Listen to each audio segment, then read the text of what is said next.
Another really important thing that I recommend doing at any phase in a career is talking to people who you think have the dream job, whether it be you're not happy where you are or, you just wonder who you want to be in 10 years, even if things are going well. But it's also by having those conversations in a no threat environment, you're not in a job interview, they're going to ask you about you too, and it's going to help you to talk about yourself in ways that maybe you haven't. And by talking about yourself to people who you're emulating, it helps you to figure out who you are too, and helps you to figure out what that purpose is, what is interesting to you, what is resonating for you about what they're doing. What are the parts of the conversation that are exciting you and are like, yeah, this is what I want to be doing. This is who I am. This is where I'm coming alive. Hello, welcome to A Work in Purpose. If you're asking yourself, what is my purpose? Then this podcast is for you. I am Wing, your host. In each episode, I interview people who are living out their purpose. I share their journey and the wisdom they've learned along the way so you too can discover and start living out your purpose. Hey, I'm sorry that it has been a while since I released an episode. I actually recorded this interview back in February, but something was blocking me from releasing more episodes. I wasn't sure what it was. As the world started getting back to normal, was I just getting distracted? Was it because I've been busy with my new job? Or was it fear and doubt kicking back in? Well, if you've heard episode 18 with Mick Lolikonda, the author of The Purpose Roadmap, one important point he made was that our purposes can shift over time. One purpose can lead to your next purpose. And I realized that was what had happened to me. When I started this podcast, its original purpose was really for me to find out how to find my purpose. By making a podcast, I was able to invite others to join along on this journey for us to all learn. And I've gotten my answers. I also realized that my purpose has shifted.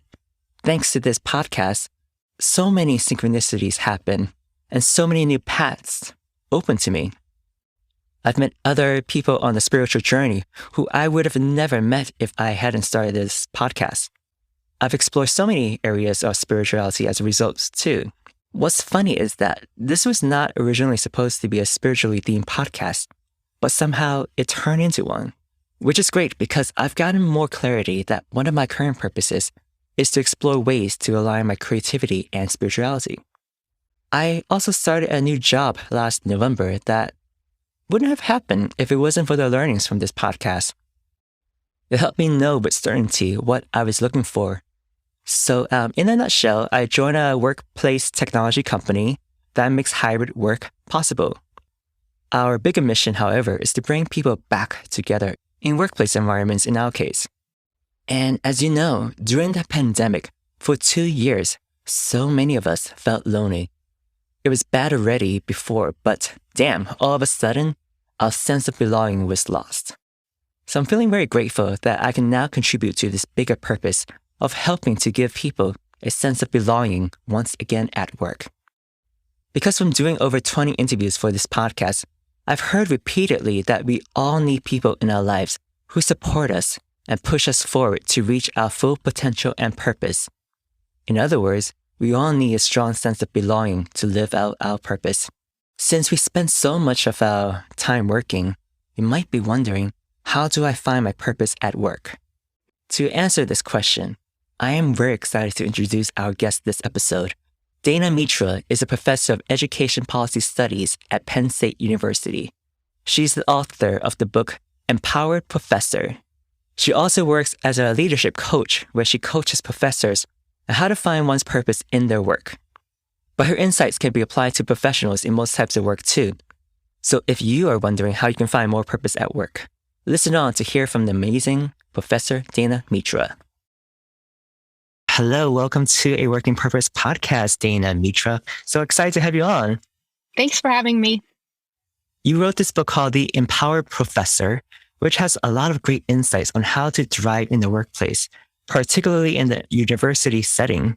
It even has a section about tapping into your purpose within the workplace. So I'm very curious, why did you write this book? I wrote this book because it's just so important to understand why we do what we do. And I think a lot of us, including myself, chases for gold stars, right? Through our whole life, we were rewarded for being successful and getting all the things you're supposed to be getting in your life. And I hit a point in my own career where I had gotten all the gold stars, and I was wondering what the point of it all was. So why were, and I think for all of us at some point in our lives, we go through this journey of switching from external praise to finding something inside of us that drives us to want to do the work that we do. And one way that I describe it is, does the work that you do feel like it's energy in and it's very fulfilling? Or does it feel like energy out, like a Voldemort Death Eater, perhaps? So finding purpose is about finding that inner light and the type of work that feeds us. And the more that we feel that sense of being fed, the more we're on the right track to what our purpose is. And we could have a lot of purposes, but key to that is that inner sense of fulfillment. And even if everyone else outside said, maybe this isn't the thing for you, you would still find something about it that's meaningful. Great. So you wrote this book particularly for professors in university settings. What did you observe in that environment that propel you to write this book? Like, why do they need it more so?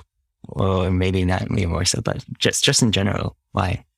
Yeah, we all need this work. I'm a professor myself, and I've spent my career studying ways that young people and youth can have a voice in school systems and ways that they can make a difference in the world. And part of that is what I call the ABCs. And what I realize is that it applies to all of us, not just young people.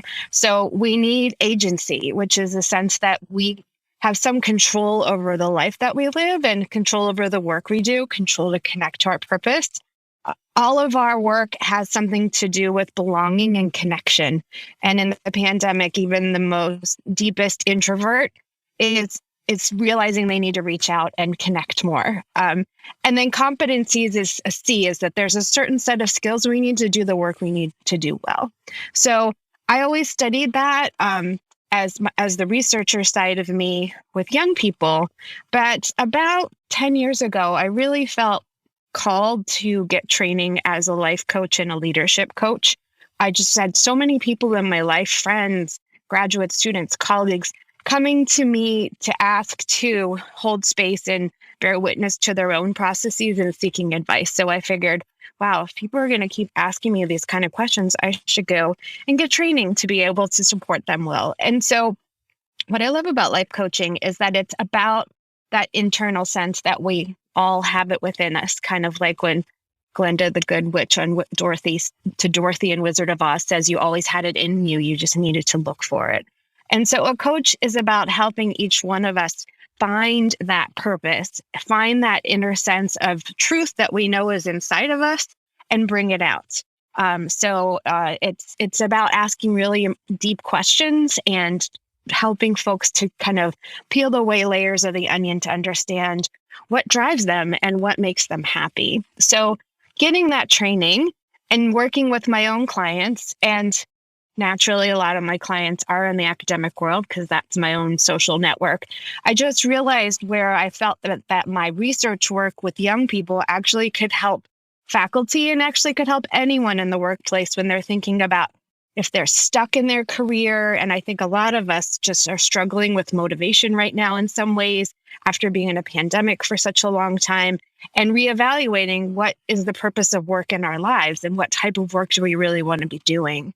So this book focuses mainly on professors, but the framework is really about this ABCs of ways that anyone can really use those tools to help to think about ways to connect their work more closely to their purpose. And then there's also sections in the book about really being a researcher of whatever workplace you're in to understand unspoken codes. And that's where inequities can really happen, is that a lot of the information you need to be successful is really connected to things that aren't in any workbook or anyone gives you training on, and it's not in the employee handbook or manual. It's unspoken information that can be related to privileges that you might have, where were you the first person in your family to go to school? Are people speaking or behaving in ways that are just very different than how you were raised and things like that? So, or folks who've been there for 20 years know things that they think everyone should know, but they're not really sharing, and it's hard to be successful as a new person on the team. So being successful is both about finding purpose and also really trying to understand the rules that aren't being told and finding a connection between those. And so I also talk in the book about what happens when things are unethical or don't align with your own values in a workplace, and process for discernment for when it's time to speak your mind, when it's time to stay silent, and then when it's time to leave. And the more we're tapped into purpose, the more we're able to make that connection. Wow, fascinating. So how do we find more meaning and purpose within our workplace or with our work? So a couple things. One is to get really clear on what your values are. And there's a lot of things you can Google online of lists of values. Brene Brown does some of this work in her books. And getting clear on maybe your top 2 or 3 core values and using those as a litmus test for the work that you're doing. Another way is to think about, as I said, what work charges your batteries and what work is draining your batteries. And that negative piece may be something that we notice more than the positive piece. What are times in our job or our work where we really get stuck? And maybe it's from a performance review or feedback that's been negative, or just kind of a dead feeling around the work that you're doing. So those kind of moments of whether it's deadness or negativity can help to spark what I would say the opposite of purpose, which is sometimes called the inner critic, or that voice in our head that's all the shoulds. You should be this way. You should be in this career. You should behave this way in this career. And the more we get caught in that voice, which isn't us, it isn't our core self, it isn't our purpose, it's kind of like this dichotomy. And so it's important to not listen to this chatter in our heads and think about how these voices actually got in there. So finding our purpose and finding what it is that we're wanting to be doing can also help us to get unstuck, to not feel like we're in the wrong place, to be able to improve productivity, because as we're connecting to things that are exciting and meaningful to us, then we're doing work that energizes our batteries instead of drains them. Can you talk more about that? Like how do we know when we do find a work journey or direction that is aligned with our purpose? Mm-hmm. So one scholar who has a really, really long name, Mihaly Csikszentmihalyi, introduced this concept back in the 90s called flow. And I think we've all had that feeling of whenever you're working and you lose track of time, you lose track of space. It's like you duck your head and you dive into a project and all of a sudden hours have gone by. Video games sometimes create this. I have a colleague who is a disabled vet, and he plays video games to get into that flow state, because when he's in that flow state, he can't feel his pain anymore. So there's all kinds of reasons to get into that flow state. But in our work world, it's the type of work that we just become so absorbed into that we lose all track of our awareness. So that's kind of a deepest flow of finding that work that feeds us. But it's, again, I think that tethering to values, tethering to what is meaningful within your own self. And it doesn't have to be the most noble, crazy thing. It could be that you're really good at, cutting hair, and that it just, that that's something that you can do in a way that no one else does. And there's some magic about how you do it that's different. So it doesn't mean you have to save the world, although it's always great to have more people doing that. But there's something about it that just feels like you're more you, and you come alive when doing it. those are some good wayfinder ways to kind of find your path and keep walking towards it. Nice. Yeah. You mentioned about finding your values. What are some exercises people can do to discover what their true values are? So I have in the book a few different exercises. So in addition to just looking at a list of values, a couple other ways you can think about it are exercises such as if you got into the elevator of someone very important in your field and you had 30 seconds to talk about what is most important and what you're most passionate about, what would you talk about? Alternatively, if you could write a tweet that could be read all over the world about something related to your purpose or it's something important to you, what would you choose to tweet about? Or if you could put a billboard up next to the highway that is, in the main artery where you live, what would you put on the billboard? So those kind of dialing it down to a short thing, a few words or an image or a short conversation can help you to really get clear. What are the things that matter and what would I want to say if I can? And just to keep practicing with that. And so that, and try on a few. You might have like 10 different ones to start with. But the more you try them on, the more you might get a sense as to what that looks like. Cool. I like those exercises. So let's say someone does the exercise and discover their core values, and they're realizing that they're at this job that doesn't really align with that. What should that person do? Should they stay within that job or find a new job? I think it's important that we don't need to leap in another direction in one step, that we can take a lot of little steps. So it could be exploring in their current job if there's ways to deepen their work by aligning it more, by saying yes to if they have agency around certain projects that seem to be more interesting to them than other projects, for example. There's also, our whole lives are not necessarily our paid jobs. So it could be having either a side hustle or a hobby or getting some training or taking a class or starting to paint again, starting to play music again, and really broadening the pieces of our lives where we find that meaning as we continue to find ways that our paid work can get us there.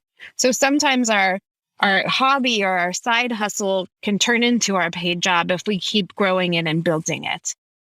So that's another way to do that. I know when I was in my 20s and I was living in DC right out of college, it was hard to get the jobs and we all wanted to save the world, or at least I did. But I couldn't get hired to do that. So I had a paid job where I was a research assistant and working really hard. And then in the evening, I would volunteer for a Habitat for Humanity organization where I was able to lead and be an executive director of an all-women's build. And so through being volunteer work, I was able to connect to my purpose in that phase of my life more clearly than my paid job. And I had the time in my life to be able to juggle those two things. So right now I'm life coaching and I'm still a professor. And for me, those two things work very well together. And allow me to kind of try on different pieces of who I am in different spaces. So it may also be that all the things you're interested in just don't fit into one part of your life, that you might have different things you want to try on, and you need different roles to be able to do that. Interesting. So what would you say were your values back then when you were after college? Like, were you aware of those values, or do you attribute them now looking back? Yeah, I was brought up in a very activist household and was taught to question authority and to really stand up for injustice. And that was a really core value that I brought through my life. Since then, I've become a Quaker, which is a spiritual practice that aligns with justice work as well. And so that notion of truly like trying to make a difference in helping the world was a core purpose of kind of who I was.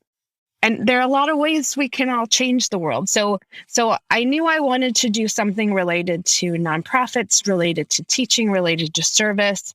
And I also realized that some of my strengths were in teaching and leadership and coaching. So it just kind of naturally dovetailed together for me around those issues. Plus, I just love politics to eventually get my degrees and teach at various levels. I've taught everything from preschool to first grade to now I teach college students and graduate students. And really the process isn't that different teaching a 5-year-old than a 25-year-old.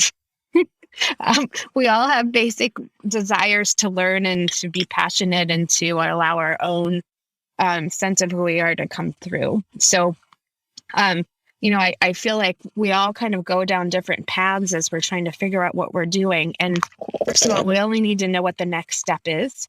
Mm-hmm. We also need to realize that life is a series of experiences. And there isn't just one experience that's going to fulfill all your hopes and dreams.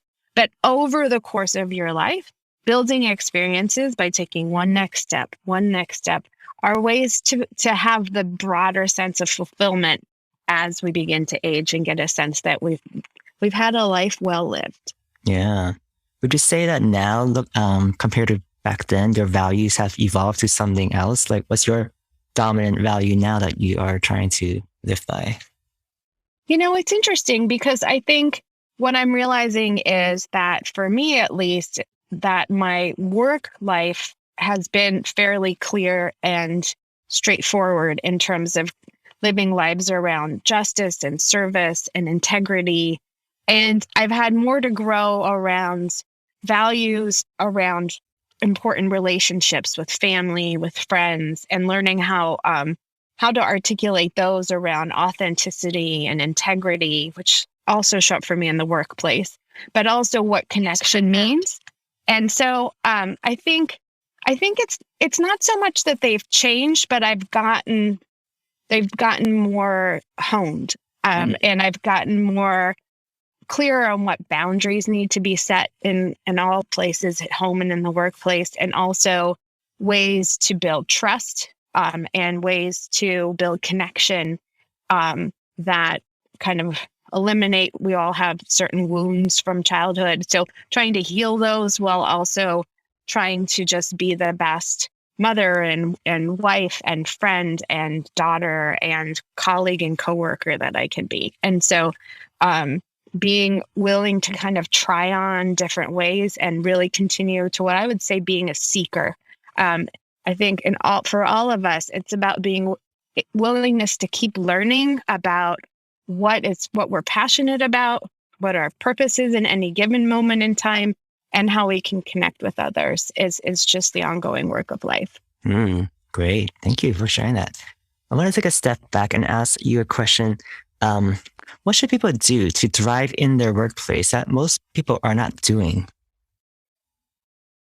So it's just been such an interesting time to think about work, because I think the answer I would have given a few years ago would have been that we're all overscheduled. And a lot of folks are just wishing for more time. So how to create more time and space in their work environment. And now I feel like the need is for connection, that people are just absolutely starved for connection and trust. And with connection, we build trust. And so it's hard to make difficult decisions in workplaces right now because people don't know one another.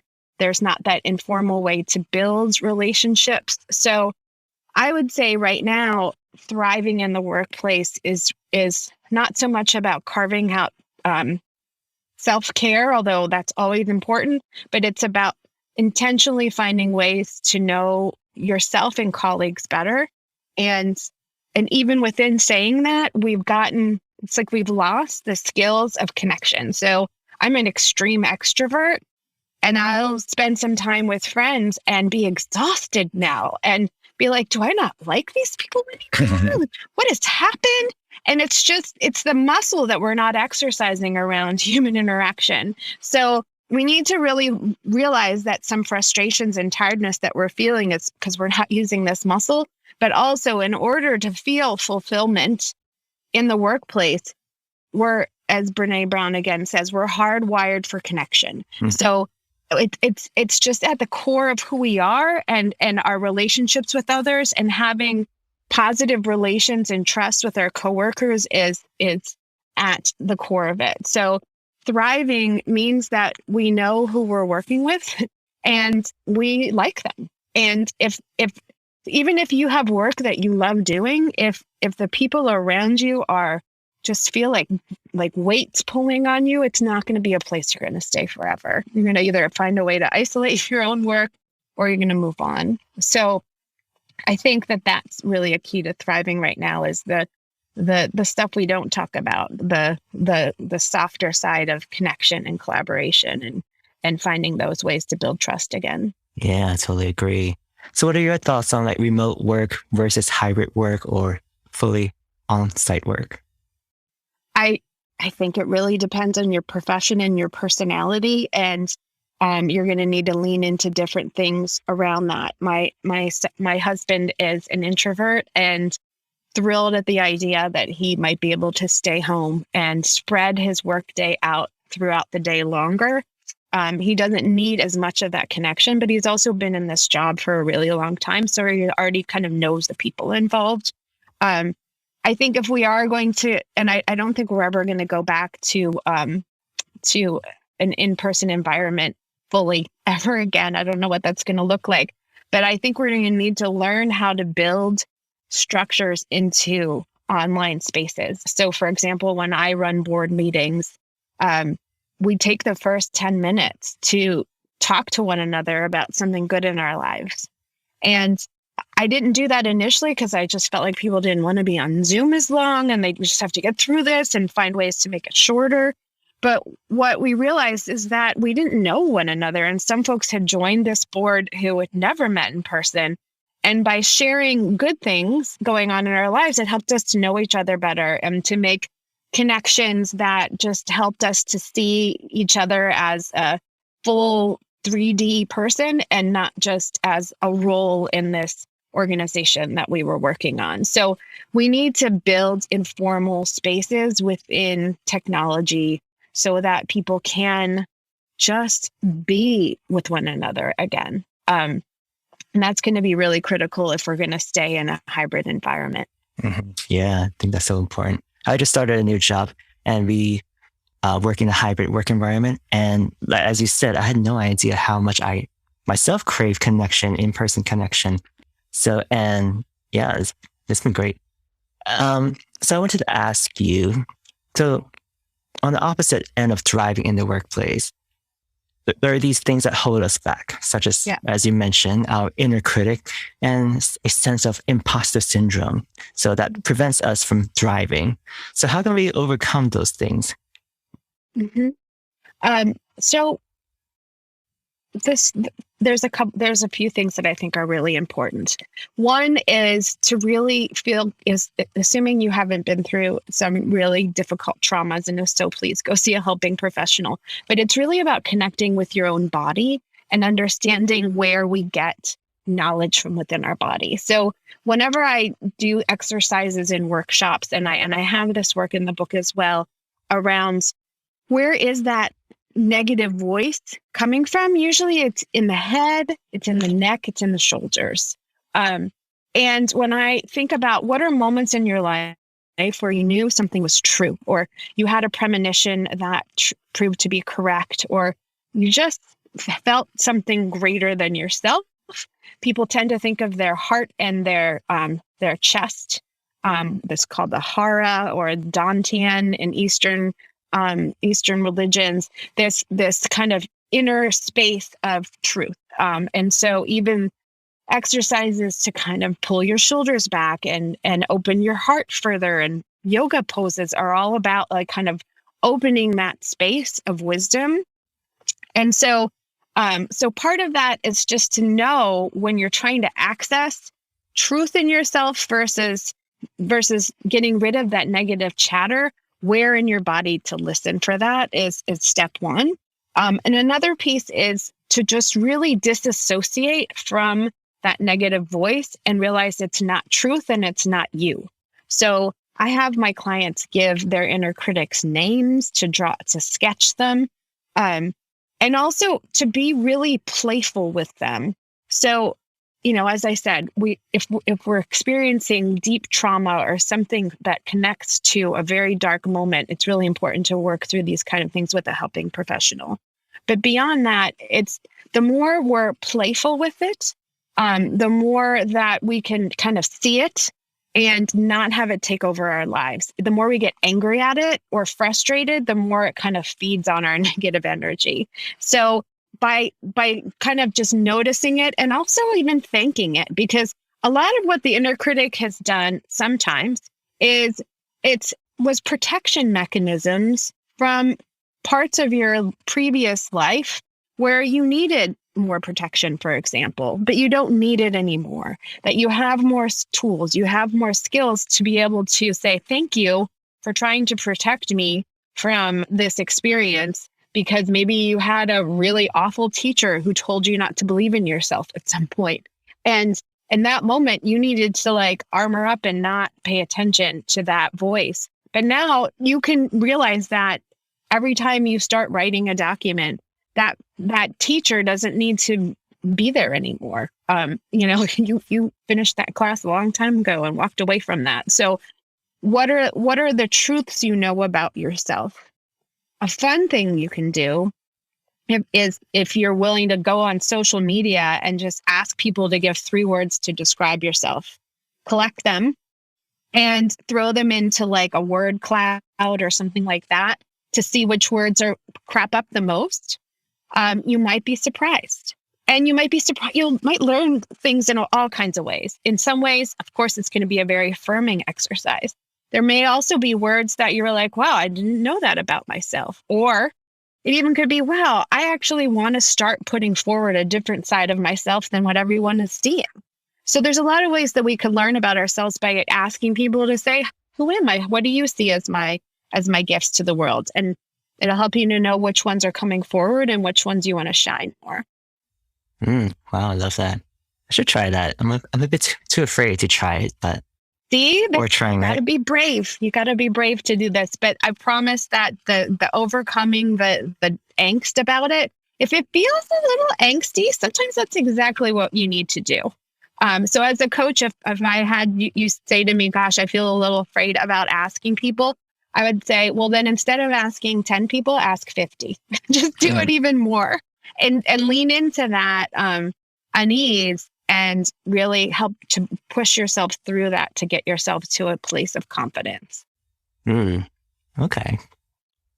So earlier you mentioned that you've reached this level where you were getting all these 5 stars. Mm-hmm. But then at some point you realize, oh, I got all these 5 stars, but I'm not totally satisfied. Something feels lacking, right? What was that journey like for you? How did you realize that? I think a lot of times when folks say the midlife crisis is hit or what have you, that's really what it is. It's this loss of a lack of realization of an internal purpose. And so I feel like in the current age, it may be something that happens multiple times. It may be something that happens when, I have a 20-year-old who's in college right now, and her idea of what college was is not what college is for anybody right now in the pandemic, but also who she is and who she thought she was going to be has changed a lot, because college helps you to change yourself and who you are. So there are, if you were to kind of map out the roadmap of your life, you can identify certain turning points, whether it be due to crises that have happened or wonderful opportunities that you weren't expecting that cause you to reevaluate kind of where you're going. And so I think those are really critical moments to use tools and work with a coach or grab a book that helps you to work through things, to ask some questions about where am I right now with the work that I'm doing, and does it connect with who do I want to be? Who do I want to be when I grow up? Whether it's a great question to ask when you're 5, but also when you're 50. Yeah. So for you, what was there a specific moment when you were like, I need to do something about this, because even though I'm achieving all of these things, there's still something missing? Or was there a specific moment? I think for me, it was getting tenure, which is one of the main hurdles in my profession. And also just trying to resolve the work-life balance of being a mother of 2 kids and having a full-time job.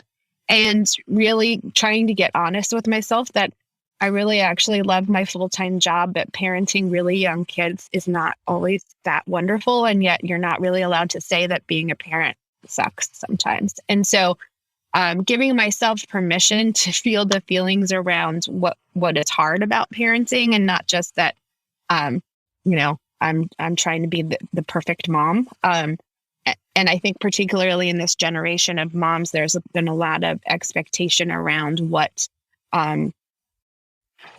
like just trying to, the helicoptering and trying to be perfect. And anytime we try to be perfect, that's a recipe for disaster. And what I realized with my own parenting, and especially when they hit middle school, was the best parenting I could do was be really honest and talk about times that I've failed instead of all the ways that I'm perfect and succeeding.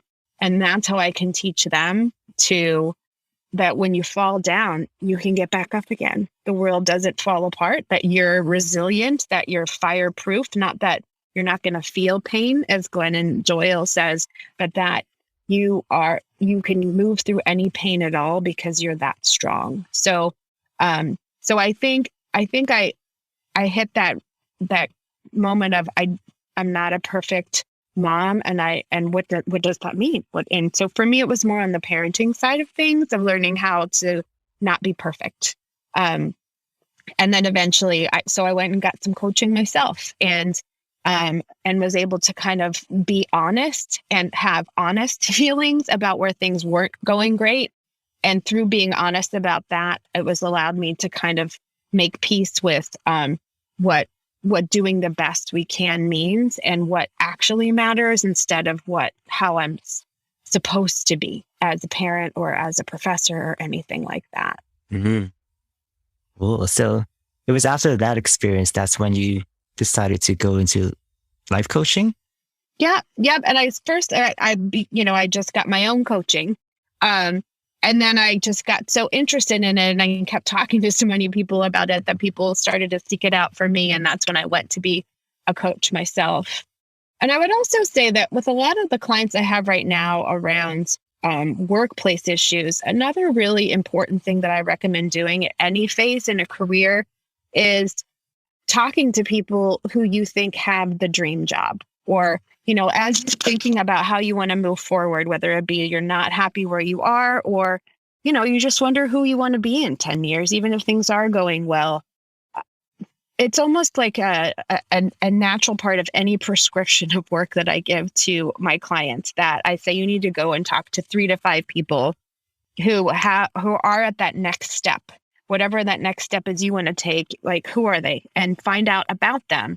And it's not just about finding out about those careers and jobs to see if it's a fit, because that's important. But it's also by having those conversations in a no threat environment. You're not in a job interview.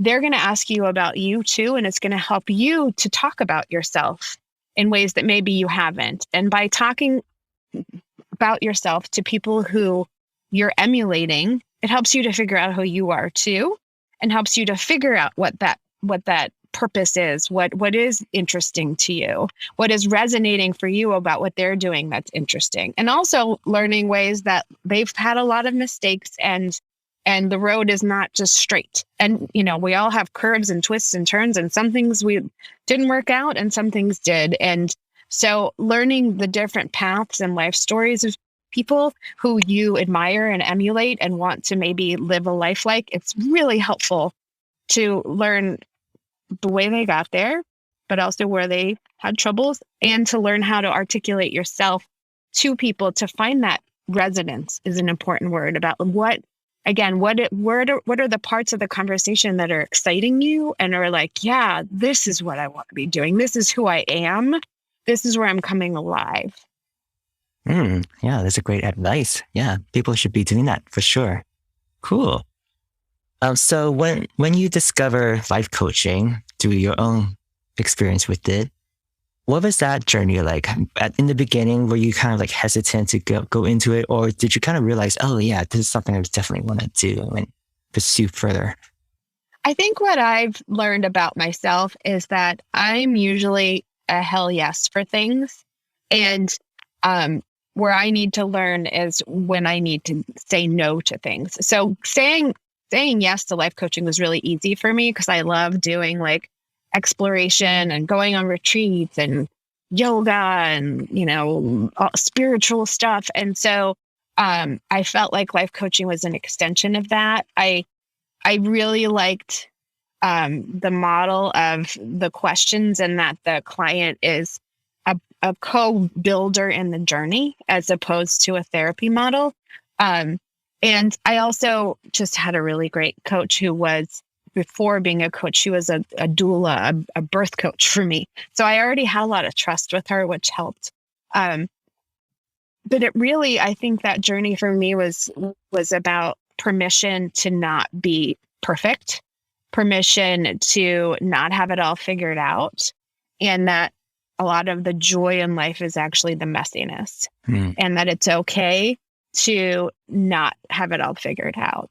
One of my best friends now is like, one of the things I loved about you when I met you was you were like, I'm a terrible parker and I don't know how to park my car. And I get the notes on my car window of, could you please park straighter? And I just know that about myself. It's never going to get better. I guess it could be if I put some energy into it, but it's like, she's like, you were willing to admit that you suck at something. And I said, well, yeah, I do. I really do. And if I pretended it was not going to change it. And so even those little things like how you park your car, like it just is helpful, I realized in life, to be willing to acknowledge like where we're not so great, as well as, of course, that it's only balanced. Then that's advice to give for folks who seek to try to be perfect all the time, which was definitely my persona. Whereas this friend is somebody who really is this amazing person who never gives herself enough credit. I wouldn't give that advice to her. Instead, she's applying for a new job, and I went over to her house and helped write her resume for her because I knew that she wouldn't toot her own horn enough, So we need friends to balance each other out. We need the champions to help folks to feel and articulate themselves stronger. We also need some humility and awareness that appearing as if we have it all figured out is absolutely exhausting and doesn't actually help us to grow. Wow, that's great. So where would you say you're at on your journey towards your purpose? Would you say you found it, working towards it, living it? Oh boy. Well, I would say that for me, it's ever evolving. And that if I'm not taking risks and not having that slightly squishy feeling, then I'm not fully there. So partly also why I am a life coach is so that I feel that I have permission that I can spend money on more training and more learning all the time. So I'm going to be going to New Mexico next month to do a week-long workshop on energy healing, which is something I don't entirely understand at all. So don't ask me what it is yet. I'm going because I don't know. And I'm going as a learner, and not just a learner, but really kind of that feeling of like being new at something and embracing that. So I feel like that for me is the secret sauce of I get bored easily, and I want to challenge. I want to keep learning. So as long as I'm continuing to learn and being curious and trying things on about new modalities and ways of interacting with clients, ways that I can teach, ways that I can coach. And for me, writing is another part. So I'm really clear that those are my things: writing, teaching, coaching. And what is that going to look like? And what am I going to write and teach and coach about? That might change. And are there other pieces of that? And how can I do more of that below the chin work about, how woo-woo do I want to get in terms of like learning about all kinds of other ways of knowing from traditions of a range of places. So that's where my heart is right now, of being really curious about energy and things that we just don't fully understand, and and connection with others that we don't understand, and being brave enough to know that we don't know what we're doing and to try it anyway. Yeah, I have an ex-partner who was into energy medicine, and I can't claim to understand myself very much, but seems like it'd be a lot of fun.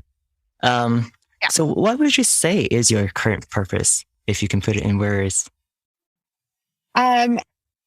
I think my purpose is exactly what I research with others. My purpose is to help others to make a difference and to learn the tools to get there. And so it's to write about that. It's to teach about that. It's to coach about that. It's to lift others up and help them to see the inner warrior in them, the inner sage, the inner talent, and to shine more brightly. Beautiful. I'm also curious to hear more about your spiritual journey. So did you have some sort of spiritual awakening of sorts? Were you always spiritual? How did this? Yeah, I wasn't raised in a spiritual tradition. My parents were actually really disillusioned with traditional religion. So I remember I had a Bible in my room, and I would be I knew I wasn't even sure if I was allowed to look at it. And so for me, spirituality is something I started to explore in college, and just trying to understand, is there something bigger than us? And as a scientist and a social scientist, I want evidence around that. But I think where a couple of things that came really true to me around that. One was whenever I was in graduate school and I was trying to have my first child, and we were really struggling, and went and saw an infertility specialist, and finally conceived and lost that baby. And that moment of loss for us was so deep and profound. And I went to a counselor on campus. I was at Stanford in grad school at the time, and she said to me, you can't think your way through this, Dana. This isn't a part of life that being smart or being a graduate student is going to help you with. You're going to, again, have to access this from the chin down. You're going to need to use other modalities. You're going to need to use movement and breath and drumming. And it's about emotion and almost, pulling these feelings outside of you and making sense in the world in ways that there's nothing logical about what happened to you. Loss is not something that is very easy to explain. There's no why answer. So I really took that time to read a range of things, to do a lot of journaling, to try to understand my own relationship with all the big questions of life that we can't answer yet through science. And just started my path on being a seeker and being really curious. And then moving here to State College, I wanted my children to be raised in some sort of a faith tradition, whatever it is, just so that they could have something to start with. And so I went church shopping, which I think is actually more common than you think. And I just knew I felt I was home when I hit the Quakers. Their principles are the spices: simplicity, peace, integrity, community, equality. So it really aligned with my life's tradition around social justice.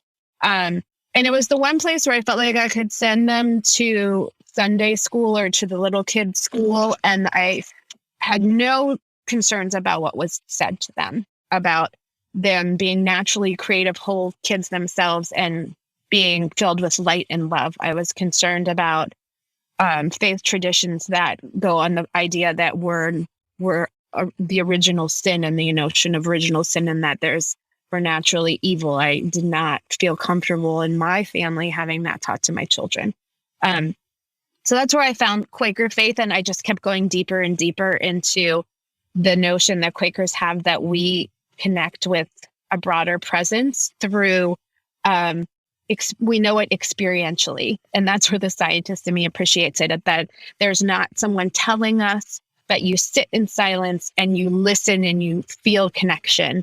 And, you stand up to speak if there is something that that you're feeling led to do from a source bigger than yourself. And so it helped me to train those muscles again, the below the chin muscles around what does that mean to have something that a voice that's bigger than me, and how to access that.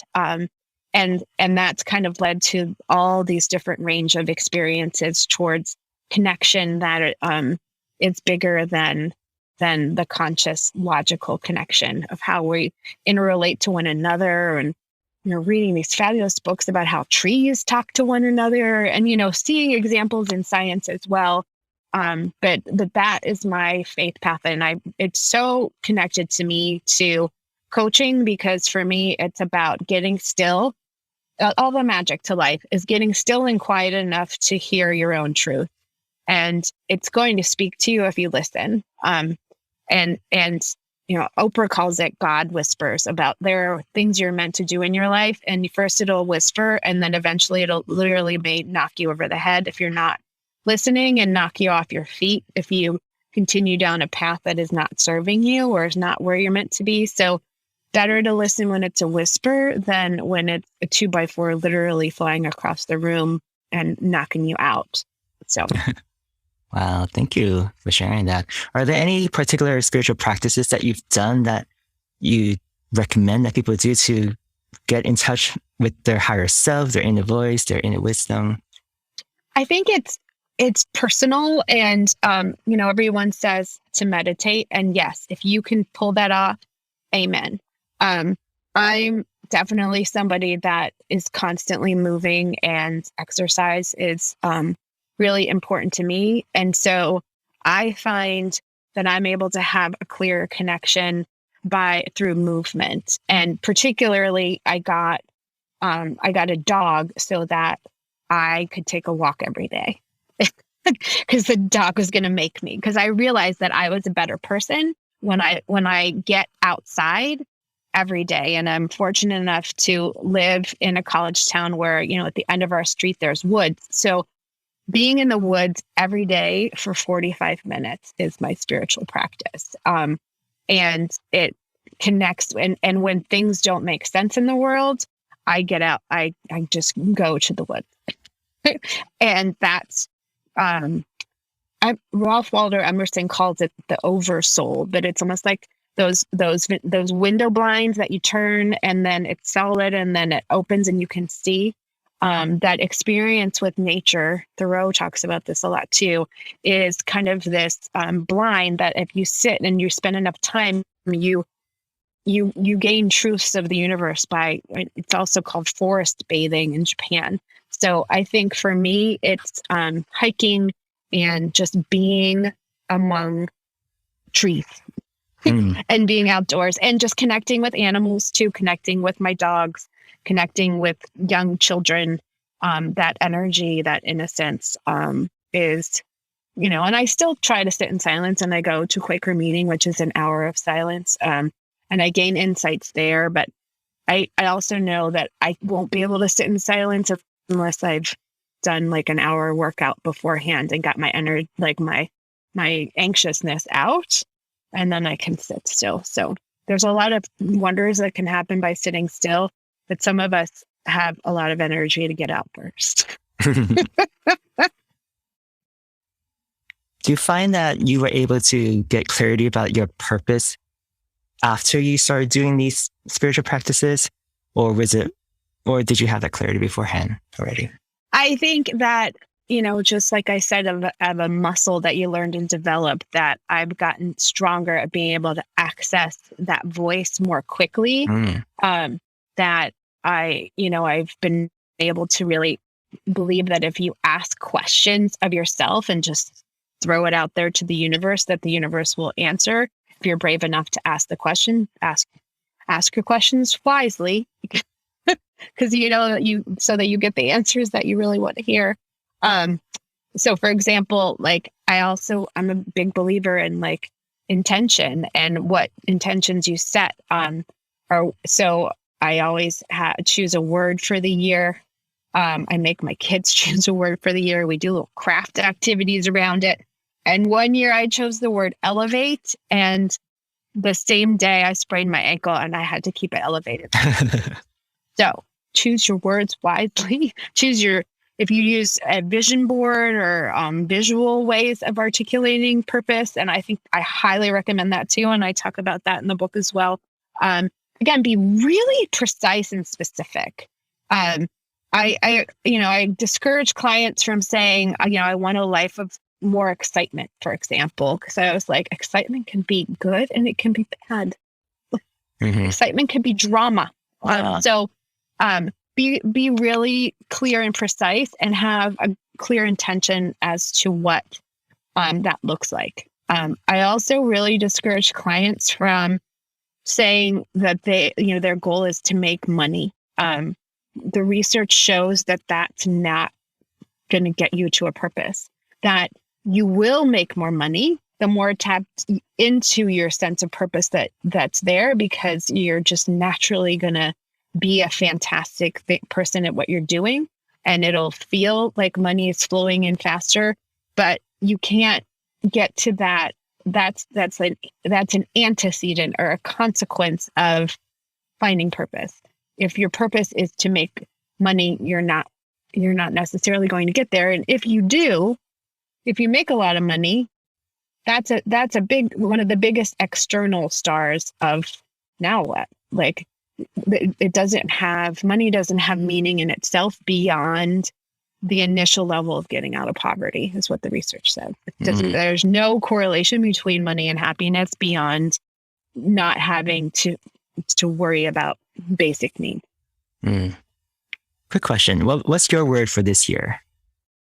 My word for this year, what is my word for this year? So I'll tell you about my word for last year, and then we'll get to this year. My word for last year was arise, Maven, which is 2 words. My friend, my daughter and my son were like, that's 2 words. But it was just this sense of I needed to elevate without using that word so I didn't sprain my ankle again. Really just stepping into my power. Mm-hmm. And the concept of maven is somebody who's an expert in something. So so last year I wrote 2 books, this was one of the books, and just really put myself out there in terms of my business and in terms of all those types of things. And other words that I've chosen in the past are amplify, connection, and really my word for this year is believe. And for me, believe is it's a deepening. It's not a worrying about what's going to happen. It's an inner knowing. It's a trusting. It's a connecting with source. It's faith in some ways that my children and my husband are going to be just fine. That speaking from an authentic place of groundedness is the path forward. So for me, the word believe, like the opposite is worry and anxiety. And we're in we've had such a time of unknowing, of we think the virus is going some way and it goes in another way. And it's made people so unsettled that there's no control. There's no control over this. Every time we think we have control over it, it changes. And so the idea of belief is that, again, we're naturally creative, resourceful, and whole, and that whatever present moment we're in is going to be just fine, and that this is where I'm meant to be, and that I can grow and be the best version of myself in wherever we're landing this year. And so that's where the belief comes from for me. That's an amazing word for the year. My word for this is actually fearless creativity. Nice. So what does that mean for you? So it means like being creative without judging myself, without seeking validations from others, and just do it for my own enjoyment and express myself and not hold myself back. Yeah, that is one of the keys to purpose. And I think I love the word creativity. I use that word a lot with my clients, and curiosity. And I think both of those words really help to encourage that childlike mind again, that playfulness, and really not taking ourselves necessarily so seriously. And when we're serious, the shoulds and the inner critic comes in. And to be more willing to try it out and be a risk taker and have fun with it and not take it all so that it has to, again, be perfect. So creativity, I think, is one of the hallmarks of ways to find happiness. And just seeing the world and listening and being curious and expressing through art and art meaning a whole lot of different things is a part of it too. Yeah, totally.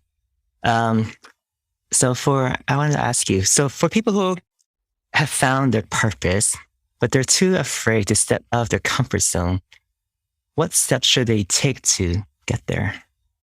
Oh, so they think they know what they want, but they're not really sure how to get there.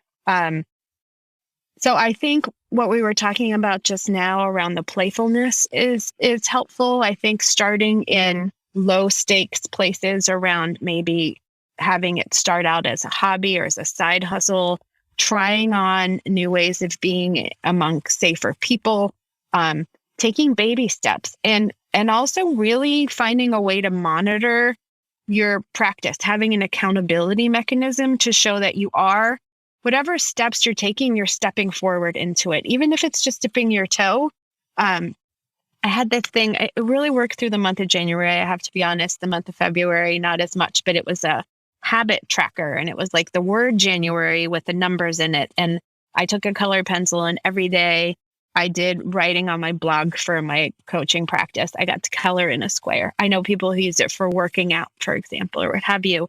But I think having a habit, any of the habit trackers that are out there on your phone or colored pencils, to show that this is a goal that I have. So you got to set a goal first. Maybe you put it on a vision board. You got to tell some people what it is you want to do. So it's not just in your heart. So trusted friends can ask you about it. And then you have to work on it. So I can say I want a coaching practice, but if I'm not going to spend a certain amount of hours a week in terms of building a pipeline for clients, it's not gonna just miraculously appear. I think part of what a vision process is it's setting an intention. And by setting an intention, building resonance around steps to move forward. So it's putting a vision board doesn't necessarily mean sticking something up there and then just expecting that like you don't have any work to do on it. So if you value yourself, I think that's part of it, is it's all about worthiness and self-worth. And if you value yourself and there's something that's important for you for your life, then you've got to work on it. You've got to believe that you're worthy of the time and energy to grow into the person that you want to be. So that could involve getting a coach or another helping professional. It could include having an accountability partner. But true self-worth is about leaning into the work that you're meant to do. Yeah. Wow. It's great. Great insight. Thank you. Before we go to the lightning round, I'm curious. So the pandemic has gone on for 2 years now. I'm curious to hear, how has the pandemic changed you? You know, I definitely am someone that has always tried to cram too much into a day. And I've naturally just slowed down and found that I need less. And that I can be perfectly happy in my home and not leave it and not interact with other people other than my partner and my kids. So it's caused me to slow down. It's caused me to really stop drinking alcohol because I realized I only drink alcohol if I'm out with people. So now when I do go out, I'm like, oh, I have no interest in drinking alcohol anymore. So, it's caused me to realize that you can get too much sleep.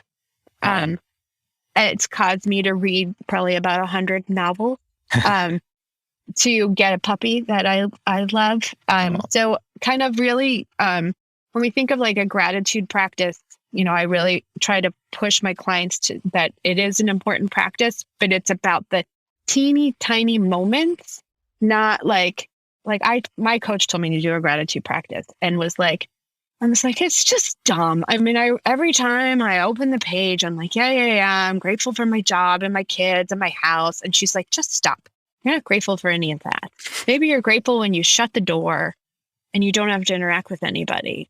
And she's like, get honest. And I think the pandemic has allowed us to try on honest, like, how do we really want to live if nobody's looking? And to step away from like the treadmill that of life enough to reevaluate what purpose really is. Mm-hmm. Great. Yes. Thank you. Wow. I've experienced a lot of the same thing that you mentioned. All right. On that note, let's move on to the lightning round. I'm just going to ask you just short, rapid fire questions. And you can answer as long or as short as you want. Ready? Okay. All right. What is one thing you like to do to relax? Yoga. What is one thing you like to do for fun?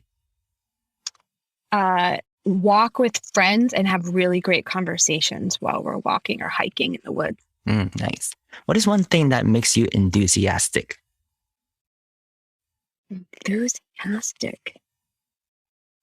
I think when I do have a connection with somebody or I have a conversation that just gets me so excited, that makes me enthusiastic. Also, endorphins make me enthusiastic. So when I like work out and like an hour after I work out, I am very enthusiastic. Nice. What is one habit you always do for a great day? Walking my dogs in the woods. And what is one habit you are working on? Waking up earlier. Me too. How's that going? No, it's going terribly. In fact, it's going so terribly that this week I've kind of like, what if I just let go of that dream? Because I've always been a night owl, and my calendar is just, my clock's just turning more and more, and I'm doing more of my work in the evening. And I'm like, what if that's okay? Like, what if the idea of being a morning person is a should, and that maybe that's just not who I am, and I'm not meant to be a morning person. I'm not sure. I did get this sunrise alarm clock recently where it starts, glowing like a sunlight, and it chirps birds. That's the alarm. Yeah. Instead of using my phone, that has been working for me. I don't know. You might want to. I tried to do something like that, and my husband is like, "Well, I have no interest in getting up at this time. You want to get up, so that's really annoying stuff." So, no sunrise alarm clock for me, unfortunately. Got it. All right. What is the most important lesson you've ever learned? What's the first thing that comes to mind? I think the most important lesson is to be still and know that the voice deep inside will guide you to where you need to be. If you get quiet and listen enough. Yeah, that's another great one. What's a book that changed your life? I have just been so blown away by Brené Brown and the series of books that she's written, starting with The Gifts of Imperfection. They've definitely changed my life and helped me to want to be a coach. Great. If you're not doing what you are doing today, what would you be doing instead? I always thought I was going to go back to Washington, D.C. and be working on the Hill or whatever. In the current environment, I'm really glad I didn't end up doing that life. But I think in my 20s, I would have told you that I was going to work in politics more directly. I think there's another version of my life where I'm like a civil rights lawyer. That could have worked for me, but I just didn't do it. And I'm happy that I didn't, but. Yeah. And what is your ideal life like? I've got to get my head around, I feel like my life is pretty ideal right now. And I say caveat, as long as my kids are mentally healthy, it feels pretty ideal. I feel like I have a lot of agency and control and freedom over how I do my work and where I do my work and when I do my work.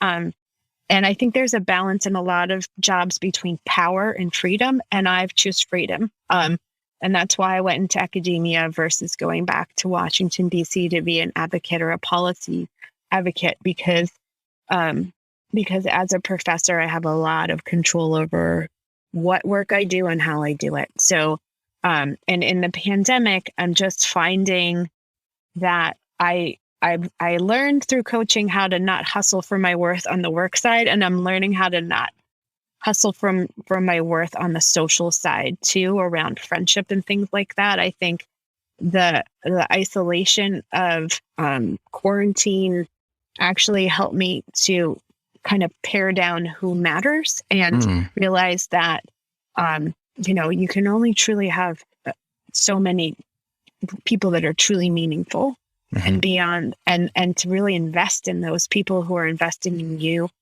and that it's fine to have places that have a lot of people and energy around, but really get clear on who your people are, and invest in that.